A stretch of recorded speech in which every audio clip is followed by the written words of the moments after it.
To the US now, and a new poll out this morning shows the bounce for Kamala Harris continues. A New York Times Siena College poll shows of registered voters, Donald Trump has a 2-point lead over Harris, 48 to 46. That's within the margin of error. Joining us live now is Democrat strategist and Biden-Harris National Finance Committee member Lindy Lee. I guess you're going to be chopping the Biden off that eventually very soon, Lindy, but good to see you this morning. Thanks for your time. How long do you expect this honeymoon period to last? Well, it only really needs to last for 102 days, right? And I have to say, it's now the Harris National Finance Committee. We've been renamed. The money has been pouring in. I am absolutely delighted. I've been rushing from meeting to meeting. I just raised $2 million for her in the last day, pretty much. Everyone is on board. When I was raising for Biden, I had to do a lot of convincing and persuasion, but right now people are just forking it over. They really want to be a part of this. It's just, they believe so much in her vision. They very much don't want Trump back in office. So wow, it's been an avalanche of support and contributions, and it's just been incredible. Do they really believe it's her vision, or are they just grateful that it's not Biden? Well, her vision happens to be quite inspiring as well. She's a first on many different levels. I'm Asian American myself, so and I know I'm good friends with her. She's been amazing to me, and just is such a great person. And I fear that the media has created this caricature of her that's totally so far removed from reality. And she's blossomed into this role. She's really grown into her office, her role as a vice president. Everywhere she goes, the crowds go wild. She's been on a reproductive freedoms tour and just hammering away at the fact that it's not only the presidency at stake, it's 2 more Supreme Court justices, because right now, 2 justices are on the brink of retirement. So the next president of the United States will have the opportunity to appoint the next 2. Do we really want Trump to appoint more than half of the Supreme Court? I don't think so. You do have the sugar hit at the moment. That's to be expected. She will eventually be tested, as everyone is in an election campaign, particularly on claims by the right that Kamala Harris is even more to the left than Bernie Sanders. So is she going to have to change her approach on certain issues? Well, knowing her, she's not. She's not. I opposed Bernie Sanders in the primary in 2020, and take it from me, there's no way I would be. I'm a moderate Democrat, so she's very much aligned with where I am. She's a prosecutor, for goodness sake. So she is the law and order candidate.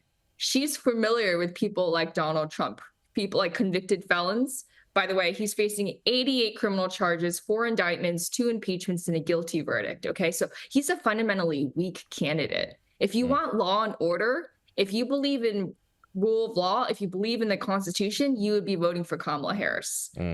What about being anti-fracking, though? I mean, that doesn't exactly help you in states such as Pennsylvania. I'm right here in Pennsylvania. I'm telling you, there are a lot of people who are actually in favor of her views. You bring up a good point, but I do believe that we need to wean ourselves off of these sources of energy that are so detrimental to our environment. I don't know if I'm undermining my future by saying it, but it is the truth. Nothing really matters if we don't have clean air and clean water. I strongly believe that we need to take climate change seriously. This is an existential threat to our world. There is no planet B. And that issue, by the way, will help her with Gen Zers and millennials like me who care deeply about climate change. Is that going to be a factor when it comes to choosing a running mate? I think her running mate will come down to who can bring in the most electoral votes. And I'm hoping that she chooses Governor Josh Shapiro, my friend. Governor Shapiro appointed me commissioner of the Commonwealth of Pennsylvania. I think he would be an outstanding pick. He's one of the most talented politicians I've ever met. And I met almost all of them. And he's just incredible. I-95, the highway collapsed when he was governor. The way that he fixed that mess was just textbook. It was amazing. He had a live stream going. His model of fixing infrastructure messes became a national model of how to handle catastrophes. He just did it so well. And he's been doing an outstanding job, has one of the highest approval ratings in the country for a governor. Okay. So what'd she say when you mentioned Shapiro? She's staying mum. I have a call with her later this week. I understand. I also don't want to pry. No. Josh is also staying mum. Yeah. I get it. Right now, you kind of have to. Yeah, no, I get it. Yeah, I mean, all will be revealed eventually. I mean, and I suppose when it comes to Barack Obama too, you're holding out for his endorsement. Perhaps that comes at the convention.